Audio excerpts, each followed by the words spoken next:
Permanent driving licence की जो validity होती है, अगर हम प्राइवेट व्हीकल या नॉन ट्रांसपोर्ट की बात करें, उसकी वैलिडिटी क्या होती है?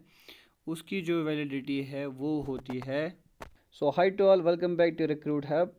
तो आज का जो लेक्चर है वो यहाँ पे डॉक्यूमेंट्स, मेंटेनेंस, ऑफेंसेस और मोटर व्हीकल्स के मेंटेनेंस बेस पे यहाँ पे लेक्चर रहेगा। ये हमारा लेक्चर नंबर 7 है जेके हाईकोर्ट ड्राइवर पोस्ट प्रिपरेशन के रिलेटेड। अगर आप चैनल पे नए हैं तो काइंडली इस चैनल को ज़रूर सब्सक्राइब कीजिए। ये वीडियोस अपने फ्रेंड्स के साथ ज़रूर शेयर कीजिएगा जो भी जिन्होंने भी जेके हाईकोर्ट ड्राइवर पोस्ट के लिए अप्लाई किया था। आज का जो मॉक टेस्ट है उसका जो पहला क्वेश्चन है वो रिलेटेड रहेगा रजिस्ट्रेशन, लाइसेंसिंग और इंश्योरेंस बेस पे।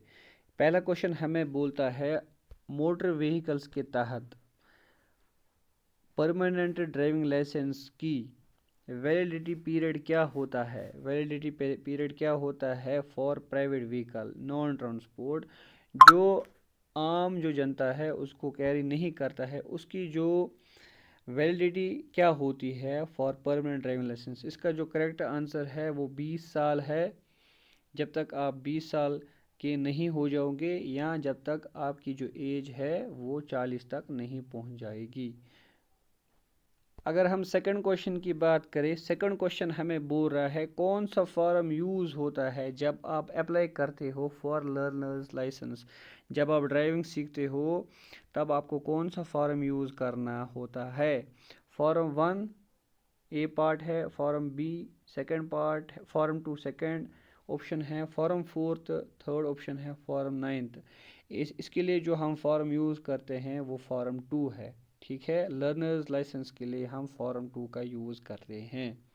हम थर्ड क्वेश्चन की बात करें, थर्ड क्वेश्चन हमें बोलता है मिनिमम एज क्या होती है? मिनिमम एज रिक्वायर क्या होती है अगर आप ड्राइव करोगे पब्लिक प्लेस पे? तो मिनिमम एज क्या होनी चाहिए? आधे यहाँ पे कैंडिडेट्स कंफ्यूज होंगे, वो ए पार्ट को यहाँ पे टिक मारेंगे। ए पार्ट इसका यहाँ पे करेक्ट आंसर नहीं है। इसका जो करेक्ट आंसर है वो है 20 ईयर्स। 20 ईयर्स आपकी मिनिमम एज होनी चाहिए, तभी आप ड्राइव कर सकते हो जो ट्रांसपोर्ट व्हीकल है। कहाँ पे? पब्लिक प्लेस में। 20 साल अगर आपकी एज है तो आप ड्राइव कर सकते हो in public places for transport vehicle. यहाँ पे प्राइवेट व्हीकल की बात नहीं की जा रही है। नेक्स्ट क्वेश्चन की अगर हम बात करें, नेक्स्ट क्वेश्चन हमें बोल रहा है कि अगर आप थर्ड पार्टी इंश्योरेंस करोगे, अपनी जो व्हीकल है उसकी जो या अपने आप का इंश्योरेंस करोगे, वो आपको क्या कवर करता है? ऑप्शंस की बात करें, damage to your own vehicle, अगर आपको अपनी गाड़ी का नुकसान हो वो यहाँ पे कवर करता है।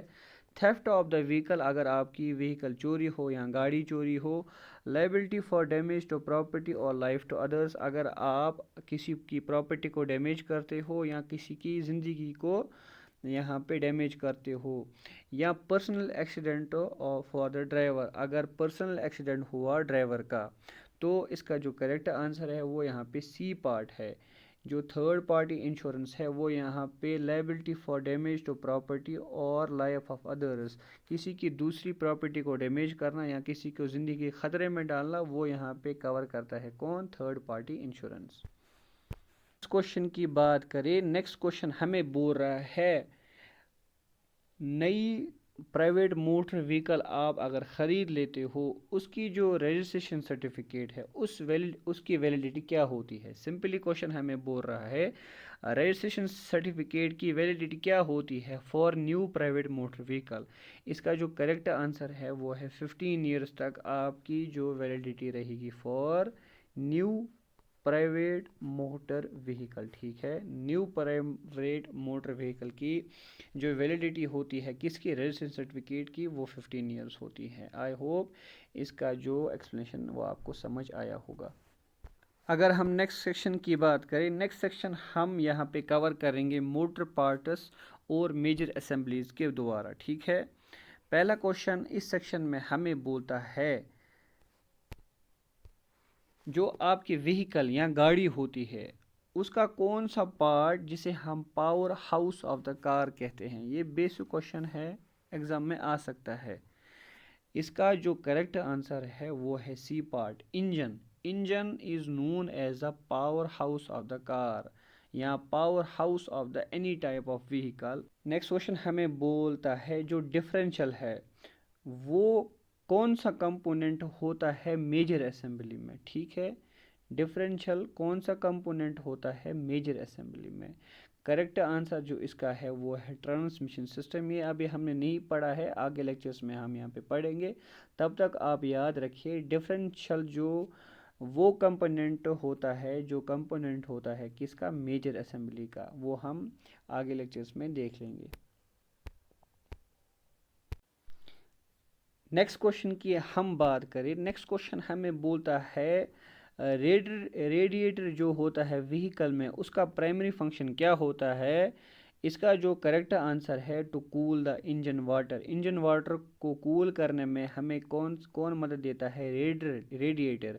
रेडिएटर क्या होता है, ये पार्ट ऑफ द व्हीकल होता है, इसकी जो क्या है ये प्राइमरी फंक्शन। हम क्वेश्चन नंबर 4 की ओर, यहाँ पे हमें बोलता है कौन सा कंपोनेंट व्हीकल का जो कनेक्ट करता है एक इंजन को किसके साथ, गियर बॉक्स के साथ, ठीक है।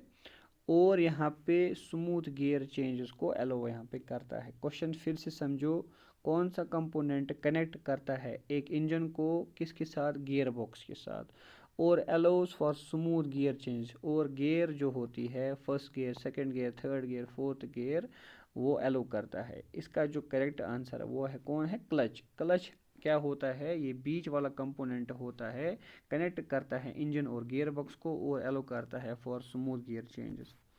यहाँ पे हम बढ़ते हैं नेक्स्ट क्वेश्चन की ओर। नेक्स्ट क्वेश्चन हमें बोल रहा है जो शॉक एब्जॉर्ब्स होते हैं व्हीकल में वो कौन किस सिस्टम के पार्ट होते हैं, एग्जॉस्ट सिस्टम के, फ्यूल सिस्टम के, सस्पेंशन सिस्टम के, या इलेक्ट्रिकल सिस्टम के। करेक्ट आंसर यहाँ पे सी रहेगा। शॉक एब्जॉर्ब्स होते हैं किसके पार्ट, सस्पेंशन सिस्टम के। Shock absorbers are the part of suspension system in the vehicle, ठीक है। सेक्शन 3 है, अब हम यहाँ पे पहुँचे रेपियर, आइडेंटिफिकेशन और ऑफेंसेस पे। यहाँ पे आपको मैं बता दूँ, मैं आपके लिए बहुत ज़्यादा मेहनत करता हूँ इन पीडीएफ्स को बनाने में और ये वीडियोस लेक्चर रिकॉर्ड करने में। तो आपसे रिक्वेस्ट की जाती है अगर आप इस चैनल पे नए हैं तो काइंडली इस चैनल को ज़रूर सब्सक्राइब कीजिएगा। तो बढ़ते हैं यहाँ पे इस सेक्शन के क्वेश्चन नंबर 1 पे। यहाँ पे हमें बोलता है क्वेश्चन, अगर इंजन ओवर हीट हुआ आप पहले क्या करोगे। जो ड्राइवर है, ड्राइवर क्या पहले चेक करेगा व्हीकल में, उसका जो पहला चेक करना होता है वो कूलेंट लेवल। अगर कूलेंट लेवल ज़्यादा हो तो इसका मतलब इंजन ओवर हीट हुआ होगा। तो करेक्ट आंसर इज़ बी। अब जो नेक्स्ट क्वेश्चन इस सेक्शन में है वो बोलता है जो जब स्क्वीलिंग साउंड आपको सुनाई दे जब आप ब्रेक्स अप्लाई करते हो वो क्या इंडिकेट करते हैं व्हीकल में।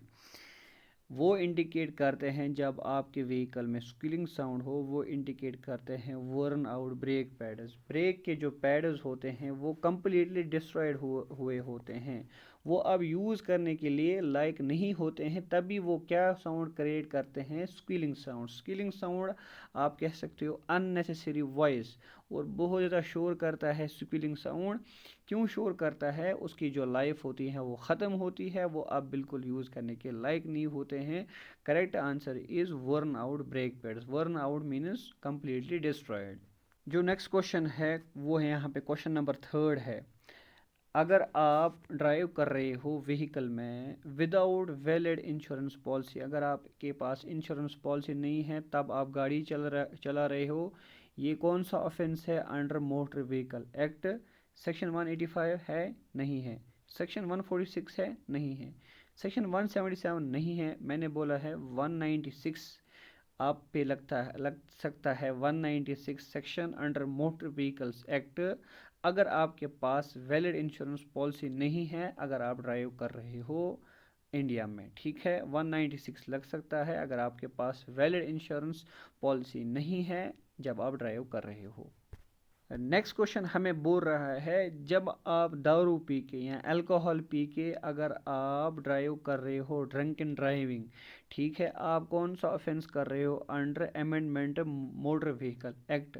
करेक्ट आंसर मैंने एक्सप्लेन किया है लेक्चर्स में, अपने दो लेक्चर्स में एक्सप्लेन किया है। आप पे लग सकता है 10,000 का फाइन, और या तो लग सकता है आपको 6 मंथ्स इम्प्रिजमेंट, आपको जेल भी हो सकती है 6 महीने की, और फाइन लग सकता है 10,000 का अगर आप दारू पी के या अल्कोहल पी के ड्राइव करोगे। नेक्स्ट क्वेश्चन की अगर हम बात करें, नेक्स्ट क्वेश्चन हमें बोल रहा है जब व्हीकल बैटरी की जो व्हीकल नेक्स्ट क्वेश्चन हमें बोल रहा है जब व्हीकल की बैटरी डेड हो, हम कौन सा मेथड कॉमनली यूज़ करते हैं to start it from another vehicle. Another vehicle से हम कौन सा मेथड यूज़ करते हैं टू स्टार्ट ए व्हीकल जिसकी बैटरी डेड हो। Correct answer is B part. Jump starting पे हम यहाँ पे ये दूसरी व्हीकल स्टार्ट करते हैं। इसमें क्या होता है, सिंपली लाइव कार को हम कनेक्ट करते हैं किसके साथ, डेड कार के साथ। इसकी एक्सप्लेनेशन मैं आगे वीडियो में बता दूंगा।